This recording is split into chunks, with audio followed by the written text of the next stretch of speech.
พวกกันสิบวชยังมาแรงก็พากันส่องนาคตัวส่องขามนาคซอยสู้กันบอกกัน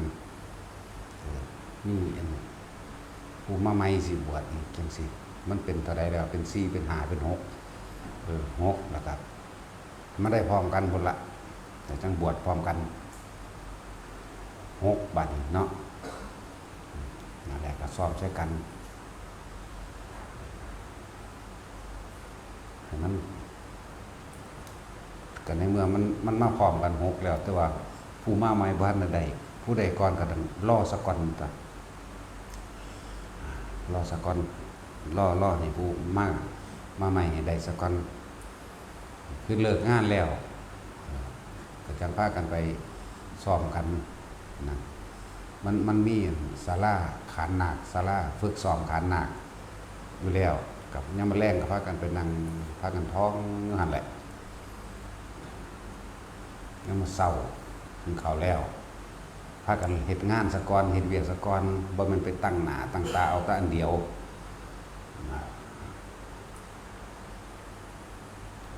ถึงเขาเตียงแล้วก็ฝ้าวลงงานสะกอน 4-5 โมงก็พากันไปซ้อมหรือนี่แล้วจากอันนี้ก็พากันไปซ้อมอีกต้องใส่ความอดทนนำเลยทองบ่ทันได้ครับบ่ต้องรับบ่ต้องนอนละทองมันอยู่หั่นแหละตัว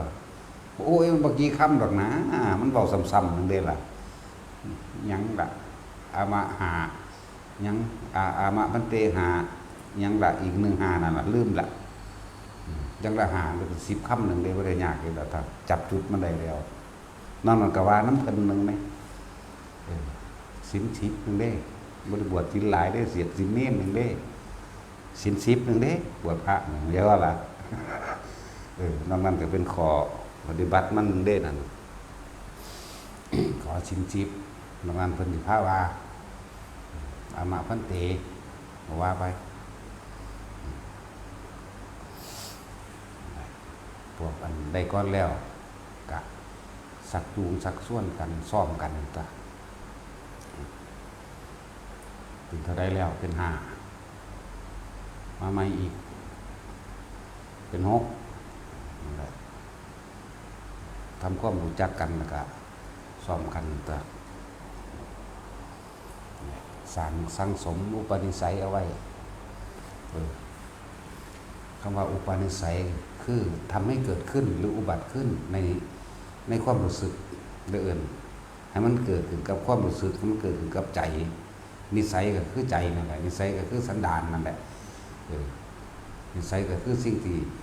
สั่งสมจนเกิดความเคยชินนั่นแหละคำว่านิสัยสันเลื่อนว่าสั่งสมอุปนิสัยไปในทางที่มันเป็นสัมมาทิฏฐิในโลกนี้เราบ่เคยเห็นเราบ่เคยมองสิ่งอื่นที่มีค่ามีราคายิ่งกว่าธรรมบ่มีเลยมีธรรมอันเดียวเลยล้วนๆเลยสมบัติใดๆในจักรวาลนี่ก็บ่มีได้ค่าสำธรรมคนที่มีธรรมยอมแก้ไขปัญหาทั้งออกให้ตนเองและผู้อื่นได้พร้อมแหละถึงสิมีเรื่องอื่นเล่ห์กลมนต์ม่านยาหยังก็แล้วแต่ล้วนแล้วก็เพื่อประคองให้สู่ทั้งธรรมเท่านั้นเด้ถึงสิมีเรื่องคือจังดามั่งสิตัวมั่งยังแล้วแต่มีแต่การประคองให้คนเข้าสู่ทางธรรมทางสัมมาทิฏฐินั่นแหละบ่สิใส่เล่ห์กลม่านยาใดก็ตามมุตธรรมคนที่มีธรรมอยู่ภายในอยู่แล้วจะมีย่อมมีทางออกแก้ปัญหาให้ตนเองก็ได้ผู้อื่นก็ได้นั่นสั่นแหละไม่ใช่ว่าบ่ได้มีอย่างมีค่าแต่ว่าคนทางโลกนั่นน่ะมีแต่ความคือเห็นทรัพย์สมบัติทั้งหลายมีค่ายิ่งกว่าปัญญาโดยธรรมเด้มันได้กระสร้างที่มีผลประโยชน์ที่นั่นย่อมมีความแข่งแย่งชิงดีชิงเด่นด้วยความเห็นแก่ตัวมันได้ที่มีผลประโยชน์เด้อย่อมมีการแข่งแย่งชิงดีชิงเด่นด้วยความเห็นแก่ตัวอยากได้สิ่งทั้งหลายแล้วนั่นมาเป็นสมบัติครอบครองไว้เฉพาะตนทุกอย่างก้าวจึงมีแต่การวางแผน สามารถสิฆ่าล้างทำลายกันได้เลยพวกนี้พวกว่าได้เห็นคุณค่าของธรรมคุณค่าของความจริงในชีวิตคุณค่าของจิตวิญญาณที่ตัวเองสิสืบไปในภายภาคหน้าคนบ่มีธรรมมันบ่เข้าใจหรอกคนบ่รู้ความจริงคำว่าธรรมะแปลว่าความจริงร่วมในสรรพสิ่งว่าจริงแต่จังแยกย่อยออกแต่ความจริงของโลกสัตว์ทั้งหลายที่เวียนว่ายแต่เกิดเพราะว่าบ่อาจสามารถที่สละคืนสมบัติของโลกได้ก็เลยเอาสมบัติของโลกติดอกติดใจเข้าใส่ความรู้สึกของตนโลภหวงแหนรักษาโกรธหลงอยู่ในวังวนแห่งความสุขสบายส่วนตัวหรือเห็นแก่ตัวสั่นแหละนี่คือทางโลกเป็นแบบนั้น ปัญญาไปว่ารู้จริงตามก็เป็นจริงเนี่ยในสิ่งทั้งหลายทั้งปวงปัญญาปัญญาที่ในหนังสือเพิ่นแปลให้เฮาหน้าเดียวนอกนั้นเพิ่นให้เฮาคิดเอาแตกแขนงออกเอาเองปัญญาแปลว่าความรอบรู้ในกองสังขาร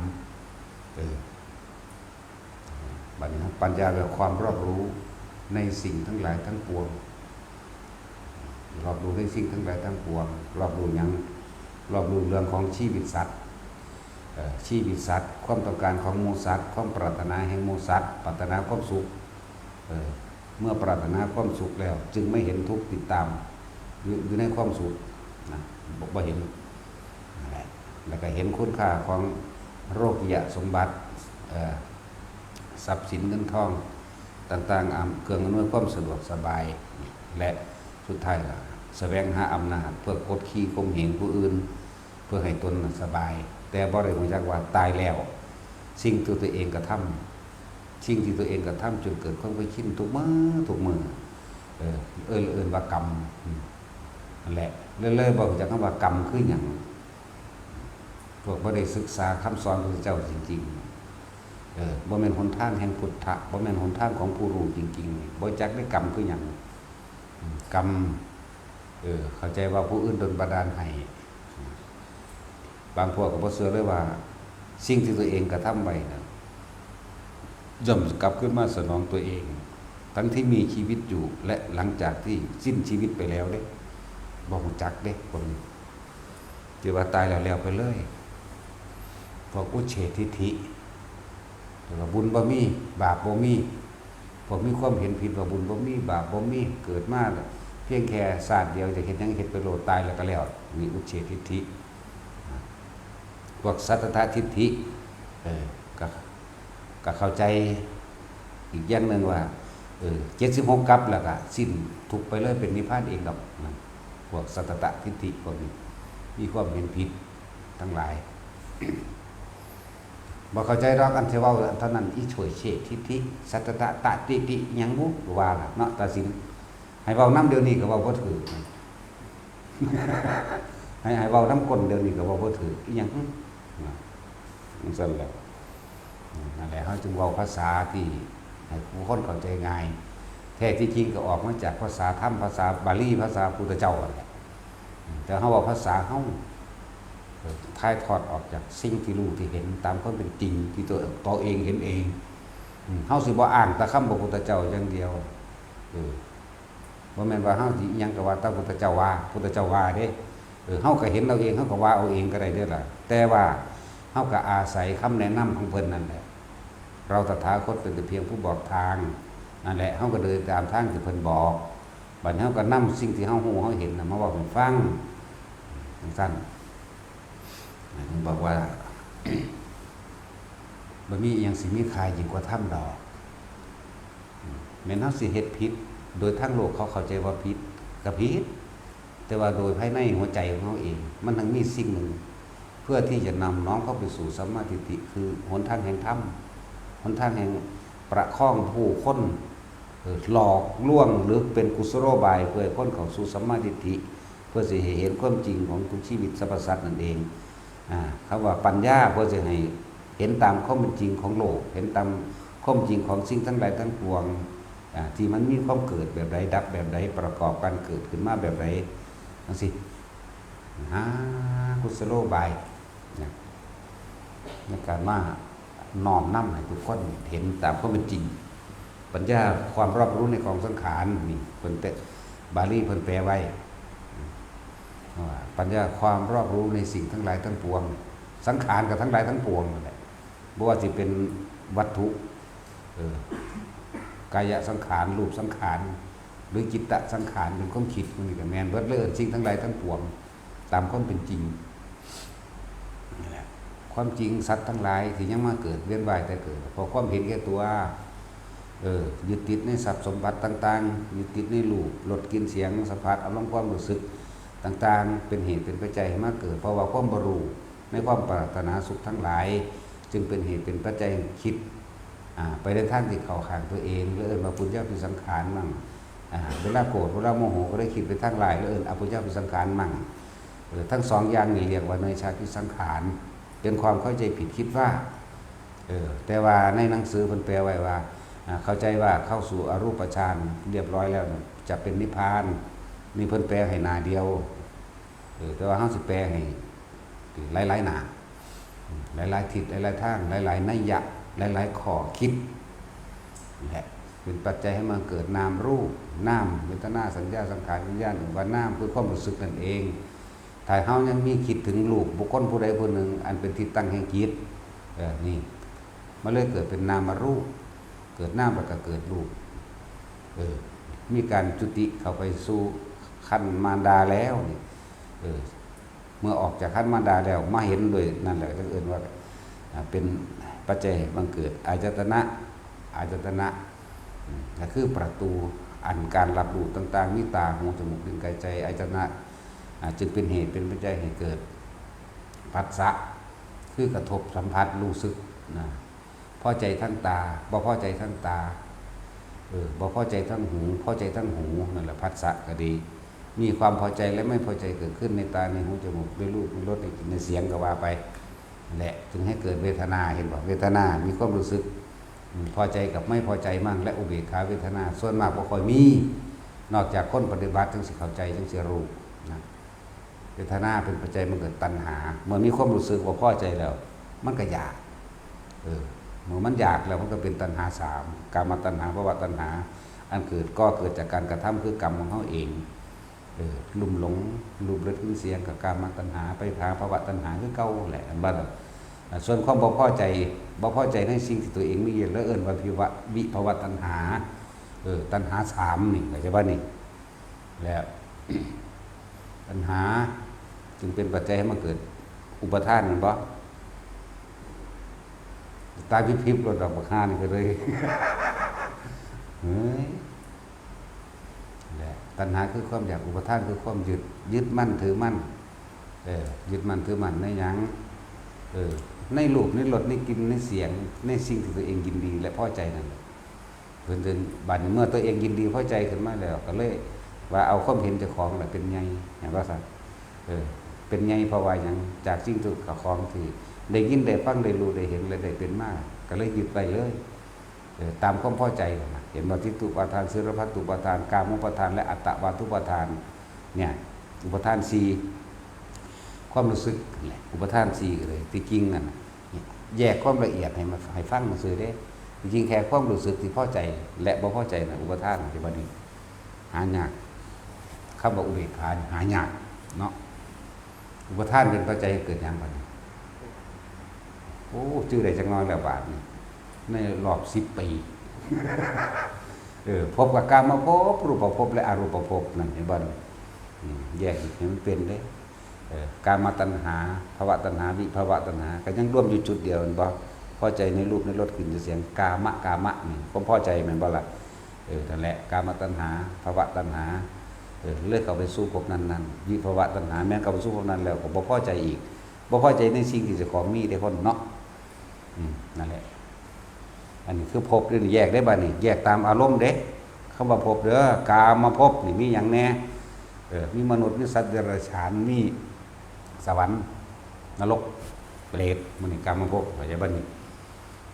ทั้งสั้นกามภพรูปภพคือหยังหมู่ภพทั้งหลาย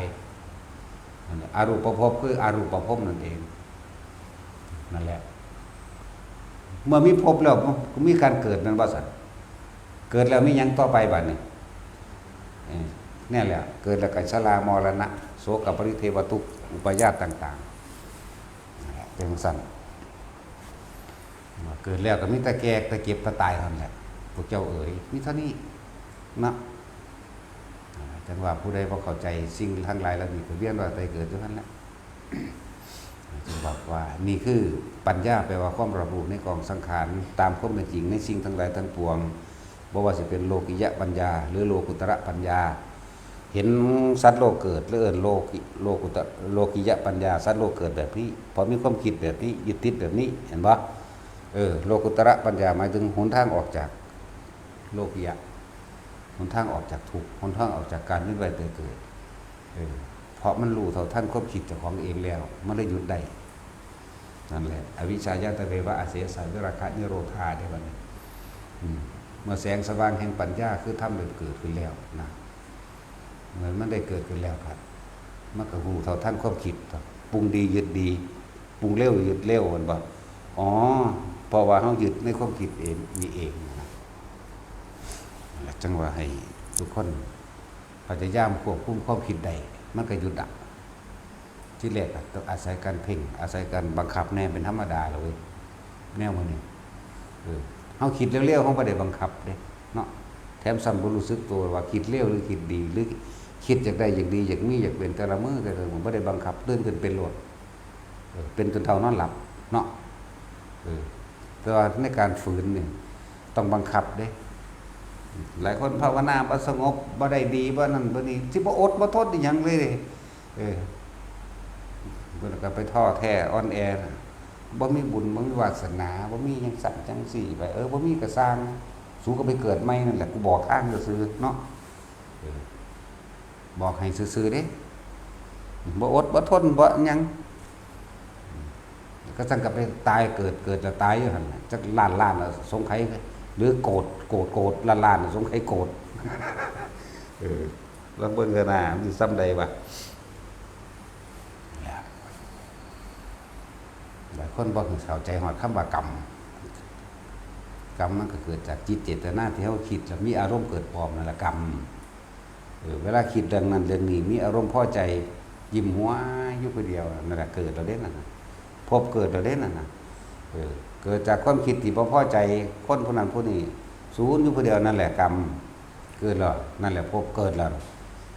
เป็นอารมณ์นั่นแหละอารมณ์พอใจกับบ่พอใจนั่นแหละพบมันเกิดส่วนอุเบกขาแต่ว่าบ่ทันได้ลึกล้ำเข้าไปสู่เห็นสังขารุปเบกขาได้ก็จะเกิดเหมือนกันแต่ว่าเกิดในพรหมจากบ่ได้อันนี้เดินข้อละเอียดเข้าไปอีกจักหน่อยจึงบอกว่าทุกคนหาเครื่องอยู่สักก่อนที่แนะนำที่สอนที่บอกเสมอนี่แหละอานาปานสติรู้ลมหายใจเข้าออกมีอาการปิติเกิดขึ้นแต่ว่าเฮามาตั้งไว้โดยวิธีการของเฮาเองเลยว่าเฮาสร้างกรรมฐานขึ้นมาอันหนึ่งเพื่อเกิดความเข้าใจง่ายก็เลยว่าเฮาสร้างฐานที่ตั้งแห่งจิตหรือฐานที่ตั้งแห่งการกระทำอันนี้คือกรรมการกระทำก็คือกรรมหยังกรรมฐานที่ตั้งแห่งการกระทำนี่ลมหายใจนี่กับอุณาโลมเอาน่วงนิ่มอยู่นี่เด้อนี่คือวิธีที่เฮาถนัดนะเขาถนัดแบบนี้ก็สอนแบบนี้บอกแบบนี้บ่ได้ยืนยันตายตัวว่าต้องแบบนี้อย่างเดียวอย่างอื่นบ่จริงบ่แม่นแล้วแต่เขาเจ้าถนัดแนวใดเขาเจ้าก็สิแนะนำสั่งสอนไปตามทางที่เขาเจ้าถนัดเอิ้นว่าเอตทัคคะหรือว่าเลิศไปในคนละทางกันนั่นว่าซั่นจังซั่นแหละแต่จุดหมายปลายทางมีอันเดียวกันละอาสวะขาดจากอารมณ์ความรู้สึกที่มีความขาดจากอารมณ์ความรู้สึกที่ยังคล่องอยู่บ่มีหยังของเลยเฮ็ดจังได๋สิขาดได้จังซี่แล้วเนี่ยปัญหามันเฮ็ดจังได๋สิขาดจากอารมณ์ที่ยังคล่องอยู่ก็อานาปานสตินั่นแหละสะก่อนนั่นล่ะลมหายใจทรงฌานเจริญฌานโดยอานาปานสติการรู้อยู่กับลมหายใจมันก็เป็นฌานแล้วเด้นั่นจักบ่มันแปลว่าเพ่งอยู่ในลมหายใจแล้วจักบ่บัดนี้องค์ประกอบของฌานเลยเอาอาการปิติมาเกิดนี่เพียงแค่ปฐมฌานที่เพิ่นว่าทำความสงบได้แม้เพียงชั่วขณะลัดข้อมือเดียวหรือ เพียงแค่ขณะเหยียดแขนออกคู่แขนเข้านี่มันก็ในวันหนึ่งเราก็กล่าวว่าเป็นผู้ไม่ห่างจากฌานบัดนี้อานิสงส์ที่ว่าจะกล่าวไปย้ายกับบุคคลผู้ทำให้บ่อยทำให้มากทำให้ชินทำให้เป็นดุจดังยานเขาย่อมไม่ตกต่ำเป็นธรรมดามันบ่ตกต่ำเลยส่งชาติเป็นแต่เลื่อนชาติเป็นจะพึ่งเบาเรื่องเข่าเอาส่งเอารักษาไว้สักก่อนเนาะส่งกับรักษานี่คือรู้ลมหายใจกับอุณหภูมิเกิดนึบอยู่นี่เท่านี้นี่เด็กแปลว่าจังซี่ความรู้สึกแบบนี้เลยในคำเบานี้นั่นแหละนี่ยังเป็นปฐมฌานแล้วปิติอย่างอื่นในหายางเบาย้ำเบาซ้ำอีกที่หนึ่งถามหลายๆอันใดมันบ่ถือครับจากของในความรู้สึกนึงอันนั้นน่ะก็พากันแตกแขนงขยายความออกไปหรือว่าสิเป็นอันนี้นอแน่นะเว้ยเนาะอันนี้ถามเอามันถือจากของขั้นดากว่าจังใดก็สิว่าไปเนาะอาจจะเอาเบิดตัวอันตัวแนวปานนั้นเลยโอ้ยกูก็เงินหลายเนาะขั้นดากแม่นบ่ก็สิว่าอีกว่าโอ้ยเนาะมันเย็นเป็นน้ำแข็งน้ำขาน้ำกระตุกเป็นน้ำเนื้อนั้นก็เว้าอยู่เรื่อยๆก็สิมันถือจากของผู้เดียวนั่นบ่คนที่มีสตินึกถึงระลึกถึงลมหายใจเข้าออกบัดนี้เว้าโดยร่วมใหญ่ซะก่อนเว้าร่วมใหญ่ซะก่อนบ่ทันเน้นเข้ามาในจุดที่เฮาแนะจุดที่เฮา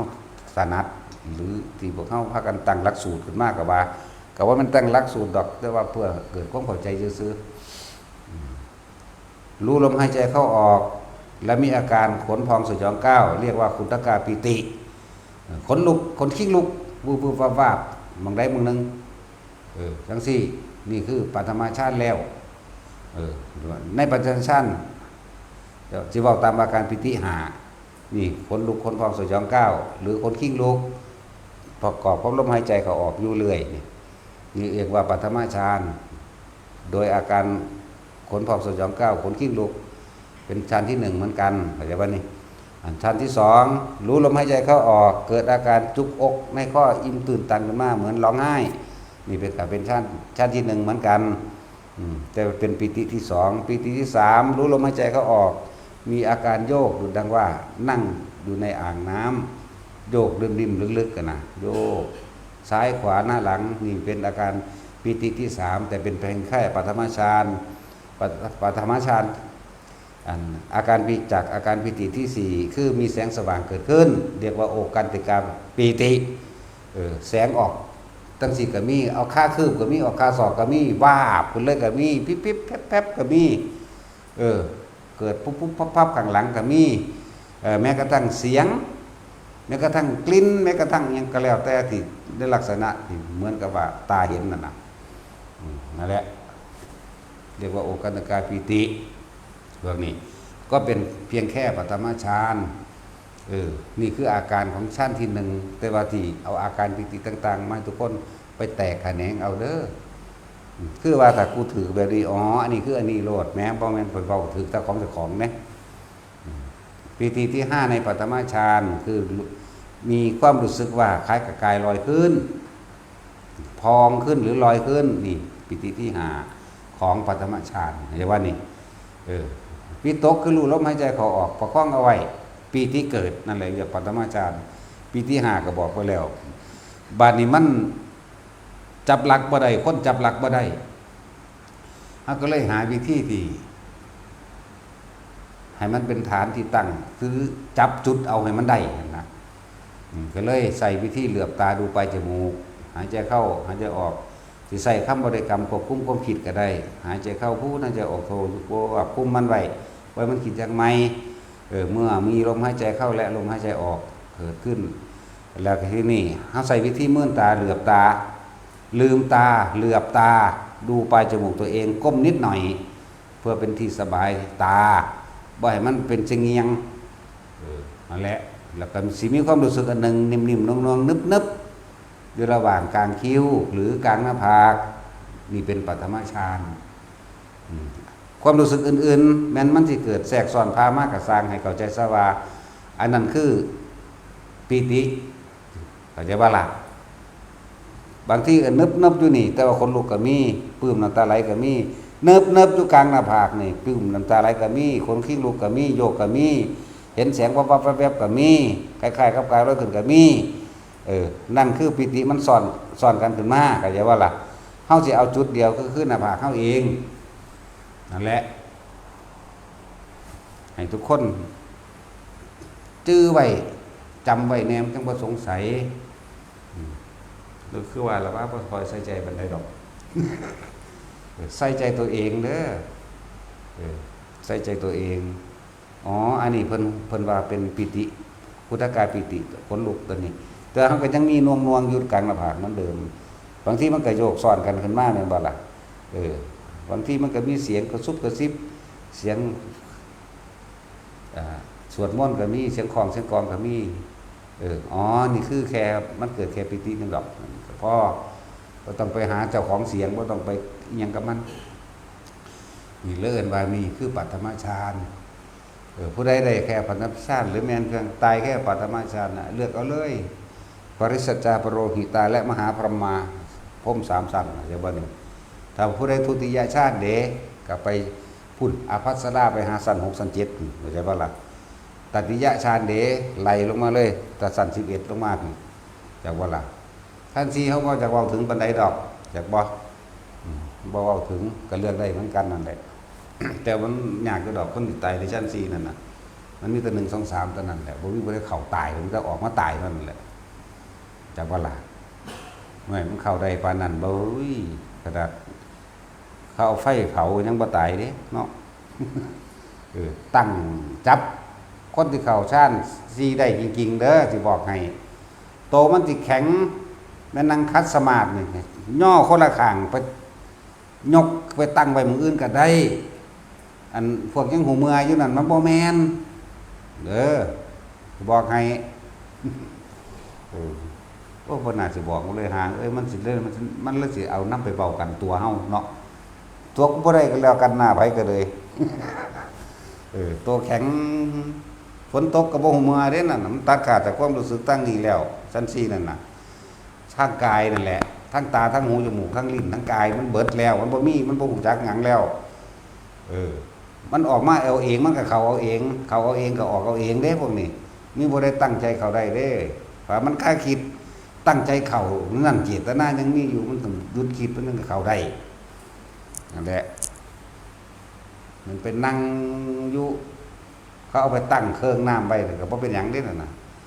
โอ้เว้าเว้อไปบ่มีผู้ใดพอปานนั้นดอกบ่มีผู้ใดสิซ้ำนั่นดอกเนาะนั่นเอาไฟมาหยุดอยู่ไกลๆมันก็เมื่อเด้แต่ก็บ่เป็นหยังอีกใช่ว่าล่ะองค์ชาติรักษาอยู่มรรคสิทธิฌานหนทางอันนี้อาศัยอาการปิติเป็นเครื่องหล่อเลี้ยงแต่ว่าอาหารใจมันมีอยู่แล้วล่ะแล้วก็ในตัวนี้สิครอบคุมเฮาไว้เองดอกครอบคุมกายเนื้อเฮาไว้พาอาจสิใหม่อยู่เนาะแต่ว่าอย่างอื่นบ่ใหม่อันใดที่อยู่ในกายบ่เป็นหยังนะนั่นแหละมหาตะเข้าคำว่านิโรธสมบัติก็ได้ดอกส่วนมากมันจะนิโรธสมมาตัวเบิดนั่นแหละเก่งปานนั้นซุมื้อนี้หายากอยู่แล้วเนาะนั่นแหละพระอรหันต์พุ่นเข้ามึงสั่นแล้วว่าสิเลี้ยงได้ว่านี่อันนาคามีก็เข้าได้มึงบ่เคยเป็นมึงอย่ามาเว้าเนาะจังซี่ถ้าเบิดโลกนี่ก็ได้ตัวพวกเขาเป็นเขาบ่เว้าเด้บัดนี้พวกอ่านหนังสือจังเอิ้นมาเถียงเนาะแค่ให้ขึ้นไปทั้งป่าทั้งภูเขาก็สั่นโดดๆดาวๆจนบ่กล้าขึ้นโดยเฉพาะคนสายังนอนเฝ้าหูเหี่ยวกันอยู่ที่แน่ซำใดภาษาอันมีตะขาดคะเนดนเดาเอาซื่อๆเนาะบ่แท็กซี่ขนาดจูงแขนไปก็ยังย่านงวกหน้างวกหลังอยู่เนาะอีหลีเป็นจังซี่บ่แม่นอีหลีแปลว่าจริงๆนะถ้าอาหลีก็แปลว่าอันเดียวกันภาษาย่ออันนี้ก็เติกอาหลีใดนี่ภาษาสวมมันสั้นแล้วขนาดว่ามันคือแน่นะเนี่ยถ้าจูงแขนใจน้ำเฮายังย่านทั้งหลังพวกที่ว่าเก่งๆนั่นโอ้ยกูจักหัวก็เคยอยู่คนเดียวน้ำปลาน้ำดงฝนตกฟ้าห้องเป็นแบบใด เขาระงับความคิดได้แบบใดเขาอยู่กับเครื่องอยู่ของเขาแบบใดมีแต่กินแต่หน้ากาต้องจังสั่นต้องจังซี่กูอยากให้มึงต้องเด้มั่มงากูไปอยู่เป็นหมู่ก็ได้น่าอยู่เด้ขนาดว่าบวชมาแล้วว่าบ่ย่านหยังกันเว้นเด้มันเบาบ่ย่านว่าซั่นบัดกลางคืนไปนํกันเฮานั่งตาเฮาเองมึงมากันมาแม่งขี้กูหรอกพี่ขี้หัวเข้าเฮาไว้แล้วโอ้ยออกนี้ถีบเป็นตัวนี้ฝุ่นหงายลืมไว้ฝุ่นโอ้ยว่ากันว่าบ่ย่านซั่นไม่ขี้หัวเข้าเฮาไว้แล้วพวกนี้ซั่นแล้วมีเบิดว่าเก่งๆนั่นเก่งแต่ปากแต่ความจริงมันบ่เป็นดอกคือเทียงให้เขาชนะซื่อๆขนาดบวชแล้วเด้นี่ 2-3 ไร่พุ่นเด้ไปเฮาภาวนาไปตอนกลางเว้นนี่สบายว่าวับผมเห็นนั่นเห็นนี่เบิดจังซั่นจังซี่ไปยามแรกก็ไปเฮาว่าจังมันคือย่างติดกูแท้มันแท้มันย่านเห็นบ่ล่ะมืดเข้าเนาะย่านได้บัดย่าโอ้ยเฮาก็ข้าวเดียวแล้วสิพอนาทีบ่เฮาก็ตั้งของเฮาไว้อยู่แล้วจักประมาณชั่วโมงนึงตั้งไว้แล้วก็ลืมทิ่มไปเลยมันก็เข้าข้าวเดียวพอจะออกมาขี้กูแล้ว3พุ่นอยู่ธรรมดาบ่แม่มึงบักนึงก็ทางนี้บักนึงทางนี้บักนึงกอดมู่ไว้โอ้ยเมื่อขึ้นมาก็ถีบทันตัวบัดนี้ปานนั้นเราบ่ย่านคำบอกควรปาละหันหีแมวที่หงายหลังอยู่ธรรมดาที่วิ่งคิงเด้นั่นซั่นแหละนัดมาบวชเด้นั่นนี่จกเบิ่งในยามจกเบิ่งน้ำแอวแม่มันมีแต่ของขักโอ้ยปลดอรหันต์ไงคือความจริงเขาต้องยอมรับความจริงในตัวเขาเองนะการโกหกผู้อื่นทั้งที่บ่เป็นความจริงในตัวเองนะครับหลอกลวงตัวเองซ้ำตื้มเข้าไปอีกคูณ2ของเดียวธรรมดาเด้ฝึกไผก็ดีฝึกเอาฝึกนี่ก็ได้แค่ตนเด้สมบัติทั้งหลายแล้วนี่โจรลักไปบ่ได้เป็นอันตรายพอพระราชาบ่ได้เป็นอันตรายพอน้ำท่วมบ่เป็นอันตรายจากทั้งที่มนุษย์และมนุษย์ทั้งหลายไฟก็ไหม้บ่ได้น้ำก็ท่วมบ่ได้ฟ้าก็ผ่าบ่ได้แผ่นดินถล่มก็บ่สูญหายไปไหนเรียกว่าอริยสมบัติทั้งหลายเหล่านี้เวเธอมันสิติดไปในอุปนิสัยติดไปในใจติดไปในทุกภพทุกชาติที่เฮาเกิดไปแต่เฮาบ่พ้นว่าแต่มีผู้เปิดให้ปั๊บรู้ปั๊บโลดเด้แม้นบางภพบางชาติที่ไปเกิดมาบ่มีพระพุทธเจ้าสอนก็สร้างเป็นเอาเองได้ถึงเวลามันเข้าใจว่าล่ะเหมือนกับ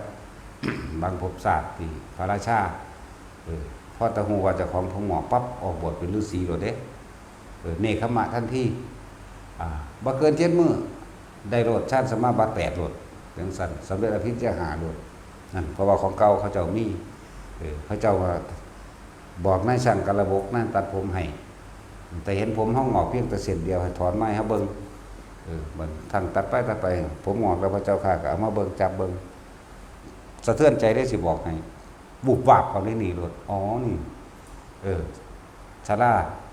และมรณะกำลังไหลตอนเฮาสมควรจะทำที่พึ่งไปในภายสัมปรายภพหน้าให้แก่ตนปุ๊บเขาจะออกบวชเลยเด้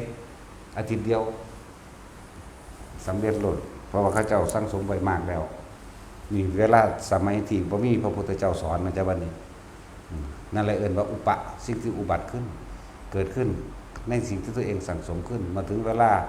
การควรเหมาะสมดีแล้วสร้างประโยชน์โลกสักก่อนบัดนี้ก็เหลือแต่ประโยชน์ตนได้นี่จังออกบวช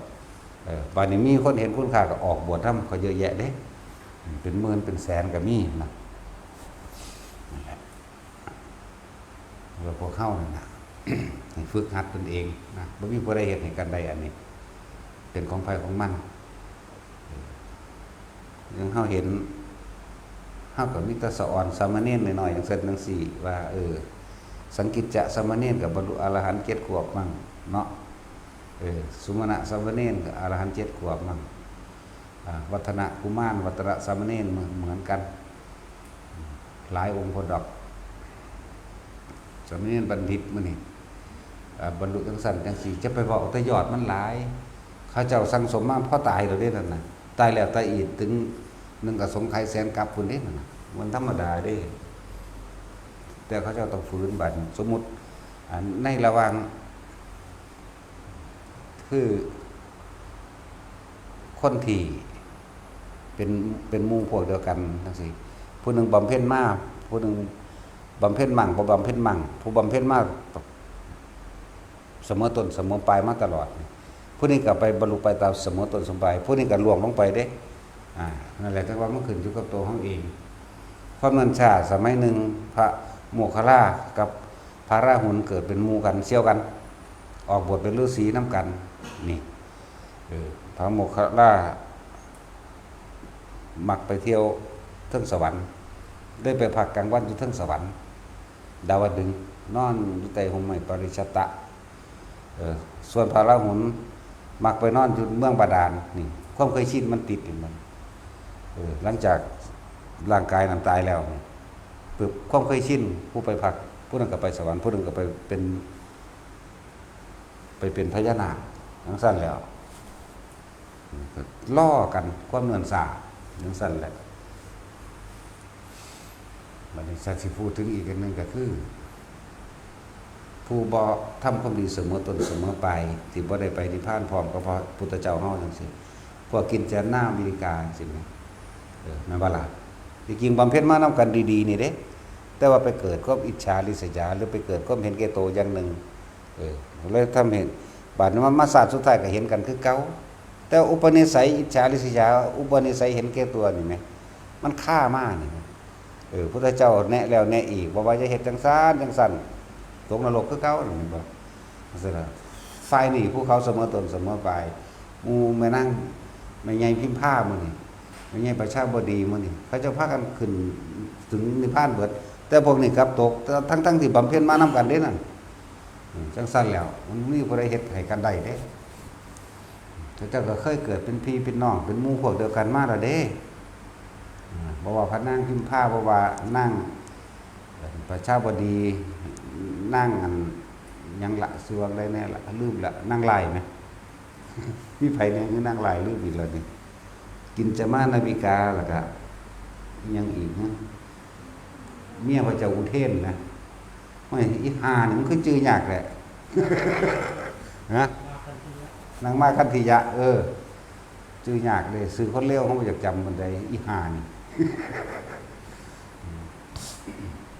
มันอยู่ในนรกคนที่สิอีหาสารเลวสิเป็นหยังเนาะมันบ่ได้มีบุญพอให้เฮาย่านจังเม็ดแหมเทวทัตกับบักหานี่กันสิเป็นหยังสารเลวโคตรเลวทั้งตัวแม่นบ่ล่ะแล้วเฮาย่านคนมีธรรมย่านคนมีบุญย่านคนมีศีลเด้เฮาบ่ได้ย่านเด้คนเลวๆนั่นน่ะมันบ่ได้มีหยังมันบ่ได้มีค่าพอสิกลับมาทำลายเฮาได้อีกเด้มีแต่เฮาสงเคราะห์มันตัวขามันตายคนบาปเนาะสงเคราะห์คนบาปยันมันบาปหลายไปฟาดแมงก่อนก็เลยตัวเฮานี่ญาติคนมีธรรมเฮาเคารพธรรมตามความเป็นจริงนั่นแหละญาติคนมีศีลมีธรรมญาติคนที่ทำประโยชน์แก่โลกประโยชน์แก่สัตว์ญาติอันนี้ให้ความเคารพเขาญาติเกรงกลัวต่อบาปที่ตะคองสิไปเฮ็ดเขาเด้เอาคณะนั้นมีญาติวาดวันคันขามกับคนที่มีศีลมีธรรมคนเร็วๆเนี่ยมันมีพยานดอกเพราะฉะนั้นก็เห็นตำรวจมาข่าวเนาะทางโลกเขาก็เอาตำรวจมาข่าเพียงบอกทั้งสั้นตัวทางถ้ำเขาก็เอาถ้ำถึงนะกว่าเอาความจริงมาข่าการโกหกหลอกลวงหรือการต้มตุนต่างๆพ่ายแพ้แก่ผู้มีสัจจะเบิดนั่นแหละมันบ่สั่นพ่ายแพ้แก่ผู้มีสัจจะส่วนคนเลวคนพ่านสารเลวทั้งหลายกับพ่ายแพ้แก่ทหารตำรวจก็เห็นเนี่ยมาปราบกันมันทำมันของครูกันมันมีครูปรับครูปราบกันอยู่แล้วล่ะนั่นว่าทุกคนฝึกหัดให้ตัวเองมันเป็นผู้ใดบ่เข้าใจก็ฟังซ้ำเอาตัวเรื่องปฐมฌานทุติยฌานตติยฌานอันประกอบด้วยอาการแห่งปีติทั้ง5ก็บอกไปแล้วเป็นบ่ ปิติหาอย่างในองค์ประกอบแห่งปฐมฌานก็เว้าแล้วบัดนี้องค์ประกอบของทุติยฌานนี่เฮาตัดออกแล้วเฮาเอาเฉพาะสิ่งที่เฮาคล่องหรือสิ่งที่เฮาถนัดด้วยเอาว่าแม้นเฮาบ่ได้นึกถึงลมหายใจเข้าและลมหายใจออกแต่ว่าอาการนิ่มๆนวลๆอยู่ตรงกลางคิ้วกลางหน้าผากแทรกเข้าไปได้กระดานหน้าผากจังว่านี่ก็เป็นชั้น2แล้วบางที่ก็ขึ้นไปทั้งหัวเองเลยก็เป็นชั้น2เหมือนเดิมคืออาการปิติอื่นๆสิมาแทรกซ้อนกับสร้างในชั้น2ก็บ่ต้องไปสนใจอาการปิติอื่นๆเข้าใจว่าล่ะบางที่มันก็ลงระวังทำกลางอกจังซี่ก็เป็นชั้น2และปิติทั้งหามาแทรกมาซ้อนก็ให้จับเอาแค่ความรู้สึกในกายตัวเดียวนี่และตัวที่3บัดนี้สิบ่มีปิติอื่นอันแทรกซ้อนเด้สุขเอกคตาหมายถึงว่าสงบสิบ่มีอาการอื่นมาแทรกซ้อนโล่งๆโปร่งๆเบาๆสบายๆดีบางที่คิดยังบ่ออกอย่างว่าล่ะเอิ้นว่าฌาน3นี่ว่าคำว่าสุขเอกคตาสุขเฮาสิไปเปรียบเอาแบบโลกๆบ่ได้เด้สุขอันเกิดจากความสงบสุขอันใดที่จะเสมอด้วยความสงบเป็นไม่มีบัดนี้เพิ่นอย่างคนบ่เข้าใจเพิ่นเรียกว่าสุขเอกคตาสงบเป็นเพียงอารมณ์หนึ่งเดียวสงบอย่างเดียวจังสิแปลสำใดอีกเนาะโว้ยบ่มีผู้ใดแปลสำเฮาดอกเว้ยสงบอย่างเดียวเลยเอิ้นสุขเอกคตานั่นภาษาบาลีมันสงบจังบ่มีความคิดต้องบ่มีอีหยังเด้องค์ลงจังซั่นโล่งๆโป่งๆสึงหลึงก็ว่าจังซั่นแหละส่วนชั้น4มันตัดมันเข้าเอาเองมันก็ต้องผ่านโดยลำดับมันอยู่แล้วล่ะในการฝึกหัด1 2 3ก็จังไป4อันที่4เฮาบ่ค่อยนิยมปานใดมันบ่ค่อยบรรลุปานใดเราก็บรรลุกระทั่งแต่ว่ามันเฮ็ดให้มีกำลังมากเกิดกำลังมากอยู่แม้แต่เพียงแค่คณิกะสมาธิเพียงแค่ปฐมฌานทุติยฌานนี่นึงนะผู้เขาเจ้าได้ดวงตาเห็นธรรมพวกเขาเจ้าเข้าใจลึกซึ้งพวกเขาเจ้าเห็นอนิจจังอนัตตาอะไรก็ดีแต่ว่าตัว4ก็ดีอยู่เขาบอกไปเรามันจะเอายอดมันเนาะพวกเจโตวิมุตตินะหลุดพ้นทางความคิดคือว่าบ่มีแนวคิดเด้อนั่นเรื่องเจโตจิตคิดบ่ได้เลยมีแต่รู้ว่าว่างอย่างเดียวออกมาแล้วจังเว้าได้เด้จังรู้เด้อันนั้นว่างไปเลยเด้สั่นแหละอันนี้เฮาเฮ็ดตีคู่กันเด้อที่วิธีเฮาเฮ็ดอยู่นี่ทั้งสมถะและวิปัสสนาทั้งเจโตวิมุตติและปัญญาวิมุตติตีคู่กันพร้อมกันเด้นี่ผู้ใดมีปัญญาอันเฉียบแหลมเร็วเข้าใจเห็นความคิดที่มันเกิดมันดับเท่านั้นเด้คิดถึงผู้นี้นี่ไปเกิดกับผู้นี้แล้วคิดถึงผู้อื่นปุ๊บน่ะดับกับผู้นี้แล้วเกิดดับกับผู้นี้แล้วบัดนี้ก็ไปเกิดกับผู้นี้ก็ดับกับผู้นี้ไม่คิดถึง100คนก็เกิดดับ100คนอย่างว่าล่ะเฮาสิบ่เอาตัวใดตัวหนึ่งมาแส่ถ้าผู้ใดทรงฌานเจริญฌานไปแล้วเด้อในความรู้สึกนวงๆนิ่มๆอยู่ระหว่างกลางหน้าผากของตัวเองหรือบางคนก็บ่มีแต่ว่ามีแต่ลมเลยคือมีความรู้สึกตัวอยู่ในเรือนร่างแห่งกายนี่อยู่ในนี่ล่ะเอาในลมอยู่ในหน้าผากนี่ไปแต่ว่ามีความคิดเกิดขึ้นคิดถึงผู้นี้เฮาสิเห็นมันคิดถึงผู้นี้เด้แต่ว่าเมื่อไหร่ที่เฮาดึงว่าตอนที่เฮาไปคิดถึงผู้นั้นกลับมาคิดเลยนะปุ๊บอาการปิตินี่สิหายออกความรู้สึกตัวสิหายออกพอเฮาสิไปมีความรู้สึกพอใจและไม่พอใจกับบุคคลผู้อื่นตราบใดที่มีความรู้สึกอยู่ในกายเจ้าของเป็นอุเบกขาเข้าใจว่านี่บ่ต้องไปคุมบ่ต้องไปบังคับมันความคิดนะนี่มันเป็นเว้าขันที่2หรือขยักที่2แล้วเด้นี่แต่ว่าขยักแรกให้คุมซะก่อนนี่แหละจังว่าอย่าห่างครูบาอาจารย์อย่าห่างผู้เพิ่นแนะนำเด้อนะเว้าจังนึงคือคุมเว้าจังนึงคือบ่คุมเห็นมั้ยตอนแรกลมหายใจกับอุณาโลมมีอยู่หรืออุณาโลมมีอยู่แต่ความคิดมันไปตัวนี้สิหายปั๊บดึงขึ้นมาก่อนอุณาโลมขึ้นอีกหรือลมหายใจขึ้นอยู่จังซี่อีกไปอีกแล้วดึงขึ้นมาไปอีกแล้วดึงขึ้นมาดึงไปดึงกันไปดึงกันมาสักก่อนจนกว่าสิเข้าใจความรู้สึกว่านวงอยู่นี่ตลอดแต่ความคิดปล่อยไปบ่ต้องคุมตอนแรกคุมตอน2บ่คุม แต่เอาความรู้สึกโตมาเป็นเครื่องยืนยันรับประกันตนเองว่าเฮานั้นไม่ไปมีความรู้สึกกับความคิดที่มันคิดไปอย่างว่าล่ะพอเข้าใจว่าแท็กซี่นั่นแหละถ้าเมื่อไหร่หายปุ๊บแสดงว่าไปพอใจและพอใจกับบุคคลสัตว์สิ่งของที่คิดถึงแล้วพบได้เกิดขึ้นแล้วแต่ตายตอนนั้นก็ไปเกิดภาวะจิตมีที่ตั้งก็คิดถึงนั่นแหละเมื่อมันคิดถึงสิ่งเหล่านั้นแล้วตอนแรกมันคิดไปเองของมันก็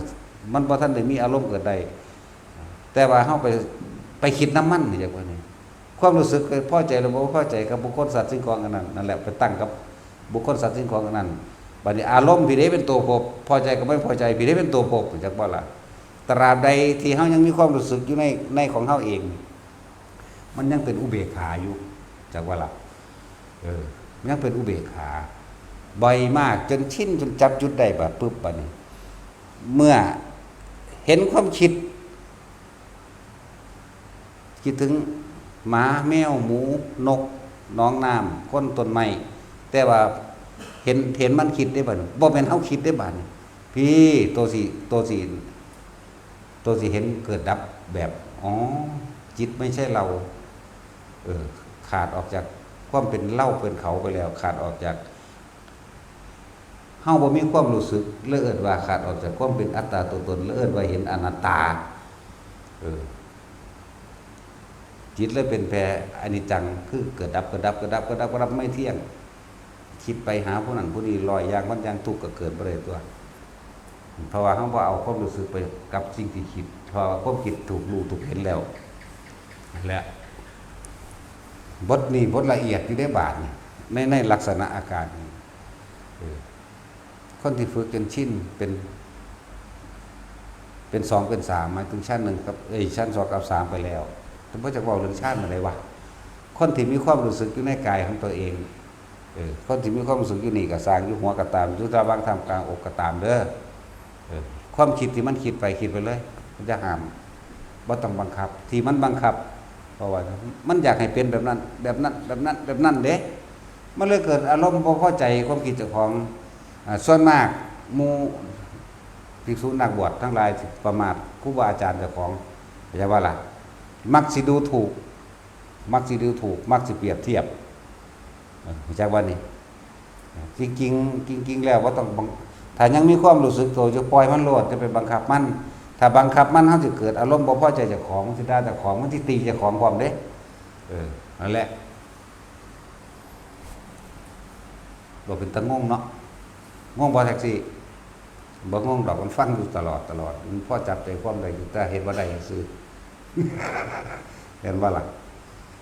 จับใจได้อยู่ได้เฮ็ดบ่ได้แหละ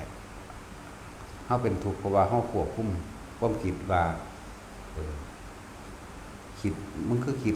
บ่ดีแท้แนวนั้นแนวนี้มึงคือคิดเลวกับเพิ่นจังซั่นจังซี่มึงซ้ำใดมันศูนย์เจ้าของได้บัดลูกมาทำโทษเจ้าของก็มีเด้ตบเจ้าของก็มีโมโหเจ้าของบ่พอใจเจ้าของเพราะว่าไปควบคุมมันทั้งคันนั้นแหละว่าต้องควบคุมดอกแต่ว่าสังเกตแก่ความรู้สึกที่อยู่ในกลางหน้าผากก็ตามหัวก็ตามทำกลางอกก็ตามปล่อยมันเลยปล่อยไปมันก็คิดไปของมันแต่ความรู้สึกตัวก็อยู่ในเฮามันเฮาสิกวาดตาดอยู่ก็ตามเฮาสิล้างบาตรเฮาสิเดินบิณฑบาตมันเฮาสิเฮ็ดหยังอยู่ก็ตามในทุกกิริยาอาการปล่อยมันคิดเลยความรู้สึกยังอยู่ในกายของมันเดิมปล่อยมันคิดไปคิดมากเข้าหั้งคิดหลายได้คิดหลายแต่ว่าบ่คุ้มคิดเลยว่าเฮาอยู่ในขั้นที่2แล้วขยักที่2แล้วเฮาสิบ่ควบคุมมันแต่เฮาเอาความรู้สึกตัวมาเป็นตัวรู้เฮาเข้าใจบ่นี่มันก็คิดไปบาดมันเบิดความคิดมันดับปุ๊บตัวเด้มันเบิดเอาเองเด้จังซี่เคยเป็นบ่ยังเนาะแล้วบาดมันหยุดเอาเองมันเป็นเอาเองเด้อันนี้บึ๊บว่างเป็นบัดถีบได้บาดแล้วว่างจากสิ่งที่ตาเฮาเห็นนี่แหละหูเฮาได้ยินพร้อมว่างคือมันคิดบ่ออกมั้ยแต่ว่ามันเห็นอยู่ได้ยินอยู่นี่มั้ยแต่ว่ามันบ่ไปใส่ความคิดเห็นมั้ยเข้าใจบ่นี่บ่ไปใส่ความคิดเห็นว่าดีว่าเลวว่าผิด ว่าถูกว่าบุญว่าบาปควรบ่ควรบ่มีเลยบ่มีอิหยังนั่นแหละถือว่าเฮ้ยไปเถอะบัดสิหยุดคิดสิ้นคิดก็ว่าหยุดปึ๊บเข้ามาเอาเองเลยนี่เป็นระบบธรรมดาปกติอันนี้แต่ทำให้บ่อยทำให้มากแล้วมันจะเป็นเอาเองเฮามีหน้าที่รู้เนาะแต่ว่ามีอีกแบบนึงบัดนี้หายเทคนิคมีอีกแบบนึงความรู้สึกอยู่ในกายมีเหมือนเดิมแต่ว่าพอแต่ความรู้สึกหายออกปุ๊บให้สังเกตความคิดเมื่อกี้กูคิดถึงผู้นี้เข้าใจบ่นี่อีกแบบนึงเด้เมื่อกี้คิดถึงผู้นี้ปุ๊บมันจะกลับมาเป็นความรู้สึกในกายว่างเหมือนกันลักษณะเมื่อกี้เข้าใจว่าล่ะนี่เป็นระบบเทคนิคเด้นี่ที่บอกว่าพวกเจ้าจะจับความคิดได้บ่เมื่อกี้ความรู้สึกพวกเจ้าหายออกจากไสเมื่อมันหายออกจากแสดงว่าเจ้าคิดถึงผู้นั้นให้เจ้าจับว่าเมื่อกี้คิดถึงไผเด้ให้เร็วเด้นะพอถ้าคิดถึงปุ๊บดับปุ๊บนี่ดับคิดต่อเด้แต่ว่าหังเห็นอยู่เสียงก็หังยินตาก็เห็นนี่บ้างเหมือนกันกับตัวเมื่อกี้นี่แต่ว่านี่เป็นระบบเทคนิคที่อธิบายยังกระดอกกระเดียแต่พอสำนันล่ะพอกำกลางไปก็เลยเนาะ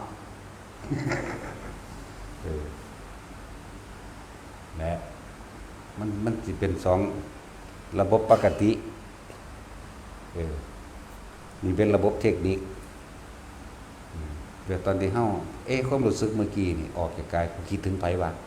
พอถ้าไปจับจุดถึงปุ๊บมันสิความรู้สึกกายเกิดมาใหม่ปุ๊บแล้วว่างแปลกประหลาดที่ว่าไปเลยว่างแต่พอหยุดในคำว่างจึงว่างอยากบอกล่ะอันนี้ยังเป็นมันงงครับเนาะรู้ว่าว่างแต่ว่าบ่หยุดในคำว่างถ้าหยุดในคำว่างบ่ว่างเห็นอยู่ว่าว่างแต่ว่านี่บอกคำว่างเป็นจังซี่บ่ว่างอยากว่าล่ะสงบเป็นจังซี่บ่บ่สงบอยากว่าเลยเขามีหน้าที่รู้ซื่อๆเด้นั่นแหละฝึกไปบอกตะสัตว์นรกจนฮอดอรหันต์แล้วได้นี่พวกนี้สิหันลงทั้งต่ำก็หันไปเนาะขึ้นอยู่กับตัวเองเด้อฝึกฝนตนเองซ่าหรือเร็วขึ้นอยู่กับความเพียรพยายามและความอดทนของเจ้าของเด้อผู้ใดมีความเพียรเร็วคือความเพียรกล้ามีความเพียรบากบั่นนะกับผู้นั้นแหละ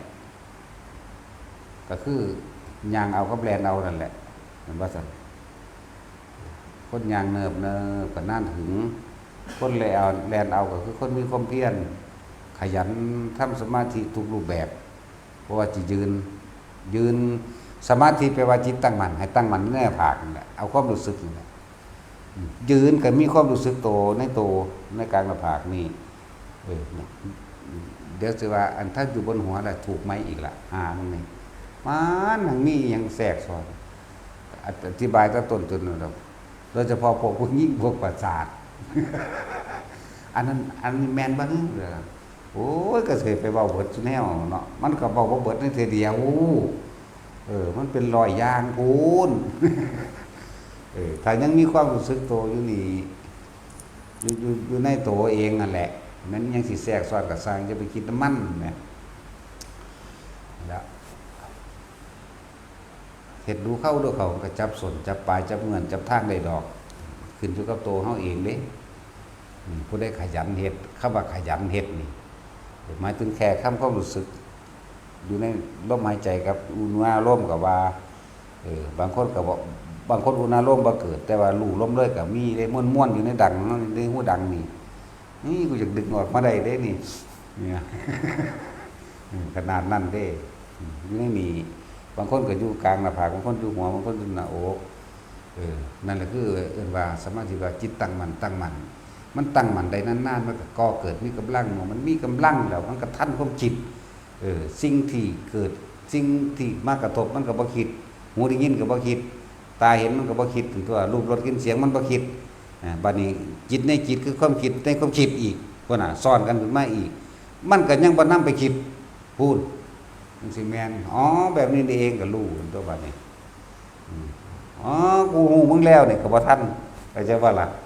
เดินเข้าเบามันหายทันทีเด้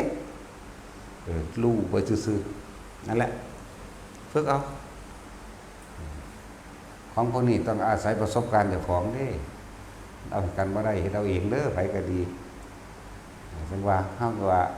บ่มีสิ่งใดสิสำคัญเท่ากับธรรมคือความจริงอันเป็นหนทางเดินทางเข้าสู่ความบ่กลับมาเกิดอีกคนที่กลับมาเกิดอีกคือคนที่หวงสมบัติพวกกามโภคีสมบัติจักบ่ล่ะและที่หนึ่งเลยใช่บ่ล่ะก็เว้าให้ฟังว่าตัวตั้งแต่กลับแหลกหรือต้นแหลกแห่งการเกิดแห่งหมู่สัตว์ทั้งหลายคุณเว้าตั้งแต่อาคันจะสูตรมาแล้วเนาะเว้าให้ละเอียดบักยาวเด้บ่ได้จบง่ายเด้แต่เว้าให้ละเอียดเว้าได้เป็นจังสิเว้าบ่ได้แต่ว่ารัดเอาซะเริ่มต้นแรกคนมาสร้างบ้านสร้างเรือนก็เสพกามกันนั่นแหละที่แรกก็เสพโดยทั่วไปอยู่คือไก่คือหมานี่แหละเอากันตัวไปแล้วก็แล้วไปต่อมาเกิดความติดใจในรูปรสกลิ่นเสียงของคนพวกนั้นแล้วมายึดมาถือมาครองว่านี่ของกูใช่ป่ะล่ะจังมีการสร้างบ้านสร้างเรือนจังมีการสังสมอาหารจังมีการสังสมเครื่องประดับประดาหลายอย่างต่อมาเดี๋ยวเลี้ยงลูกเลี้ยงหยังก็เกิดเป็นบริวารของม่านทั้งหลายตัวนี้จักว่าล่ะแล้วนั่นก็ฮู้อยู่ตัวว่าตั้งแต่ต้นแรกผู้ได้ขามตัวนี้ได้ผู้นั้นก็บ่มาเกิดนะขามตัวเดียวนี่แหละละตัวเดียวนี่แหละบ่ถึงบ่ต้องเป็นดอกอรหันต์ว่าถ้ากูเห็นโทษแล้วหรือว่ากูเบาอีกแล้วหรือฝึกไปตายในร่มใดหรือบ่ต้องคิดหยังละเนาะแต่มันก็บ่มาตัวอันนี้เป็นแค่คำบอกคำเทียบอุปมาอุปไมยให้นัยยะให้ขอคิดซื่อๆเด้ให้ขอคิดไปเทียบไปเปรียบไปฝึกหัดปฏิบัติเอาเองอย่างเช่นง่ายๆเนี่ยเอาผู้ใดตายในลมหายใจโดยบ่ได้คิดถึงสิ่งใดเลยผู้นั้นบ่มาเกิดนี่นะบ่ต้องเป็นหยังอยู่ในลมหายใจน่ะตายในลมหายใจมันบ่คิดถึงไผเด้ลมหายใจก็นี่มันแผ่ความรู้สึกที่ยังเนื่องอยู่ในกายซื่อๆดอกกันแต่ว่าถ้าเฮาไปคิดถึงบุคคลมันก็เป็นรูปร่างหน้าตาขึ้นมาโดดแล้วคิดถึงคนนั่นบ่คิดถึงงัวถึงควายก็เป็นรูปงัวควายขึ้นมาถึงเป็ดถึงไก่ถึงปลาคิดถึงเลือดสวนไรหน้าก็เป็นรูปเลือดสวนไรหน้ามโนภาพมันเกิดแล้วว่าซั่นแล้วคิดถึงสิ่งใดก็เลื่อนว่าจิตมีที่ตั้งมันบ่ล่ะก็คือความคิดของเฮาไปคิดถึงนั่นแหละว่ามีจิตที่ตั้งเฮาคือบ่ตั้งจิตไว้ในกายอานาปานสตินี่เนี่ยเป็นผู้มีสติรู้อยู่ในกายเลยว่าตั้งไว้ในกายเรื่องลมหายใจนั่นแหละคือกายในกายอันหนึ่งกายเวทนาจิตธรรมบัดนี้เวทนาในเวทนาหมายถึงอุเบกขาเวทนาอันเกิดจากจิตสงบแล้วจิตร่วมคือมันบ่ฟุ้งซ่านกระจายความคิดออกไปหาบุคคลสัตว์สิ่งของเรียกว่าจิตร่วมเวทนาในเวทนาได้เกิดขึ้นอันเกิดจากความมันไม่คิดไม่นึกมันก็เลยอาการปิติเลยแผ่ซ่านออกมาทางกายเฮารู้สึกได้จิตในจิตก็คือสติกำกับจิตกำกับไว้ใส่กำกับไว้ในกายเฮานี่แหละก็กำกับหรือควบคุมนี่แหละจิตในจิตเกิดท่ายแต่สิเว้าตัวมันสุดเลยจิตเห็นจิตเป็นมรรคดับทันทีเด้อย่างที่อธิบายเมื่อกี้นี่เฮามีความรู้สึกอยู่นี่พอตอนตัวนี้หายปั๊บเมื่อกี้กูคิดถึงผู้นี้ปึ๊บมันดับเลยนิโรธทันทียังอธิบายไปแล้วนั่นแหละบ่ล่ะมันสิดับเลยเด้ดับคิดได้ว่ามันดับอย่างอื่นคือจักว่าดีตั้งที่เห็นยางอยู่แต่ก็เป็นเด้เบิ่งวางไปเบิดเด้เราสรุปอาการมันภายหลังสื่อแต่ว่าตอนมันเป็นมันก็แบบนั้นนั่นแหละฝึกไประบบเทคนิคเมื่อกี้นี่เข้าใจว่าล่ะเฮ็ดไปเรื่อยจิตเห็นจิตเป็นมรรคมันก็นิโรธได้เด้คือมันบ่ให้เดินทางต่อแล้วมันตัดขาแล้วนี่ตัดขาออกเองแล้วนึกว่าสมาธินี่บ่ได้เกี่ยวกับท่าทางลักษณะเด้อบ่ต้องไปนั่งแบบรับตาบ่ต้องไปคือบ่ผูกขาดในกิริยาท่าทางยืนเดินนอนนั่งขอให้มีสติรู้อยู่ลมหายใจเข้าออกหรือบางคนก็ยืนเดินนอนนั่งก็ขอให้มีความรู้สึกตัวอยู่ในกลางหน้าผากมั่งกลางหัวมั่งอยู่ในทำกลางอกมั่งในรู้ความรู้สึกตัวมั่งแม้นความรู้สึกอันอื่นจะแทรกซ้อนผ่าอย่าไปหาความหมายใช่ว่า จะไปหาความหมายมันเฮาตั้งตัวนี้ไว้คนลุกฮึมันหยังดึกกี้นี่นั่นออกแล้วจะว่าดิคนลุกก็รู้โยกก็รู้เห็นสารพัดนั่นสิ่งที่สิเกิดขึ้นก็รู้ได้กินเหม็นและหอมเลอะหยังก็แล้วแต่ก็รู้บ่ให้บ่ให้ไปบ่ให้ไปค้นหาสาเหตุเข้าใจว่านี่เกิดขึ้นจากหยังนอซื้อว่าหยังนอเอ้ามันดีหรือไรมันผิดหรือถูกนอเนี่ยบ่ให้มีดีบ่ให้มีร้ายบ่ให้มีผิดบ่ให้มีถูกรู้สึกตัวอย่างเดียวพอเฮ้ยจังสั่นแหละและสมาทาน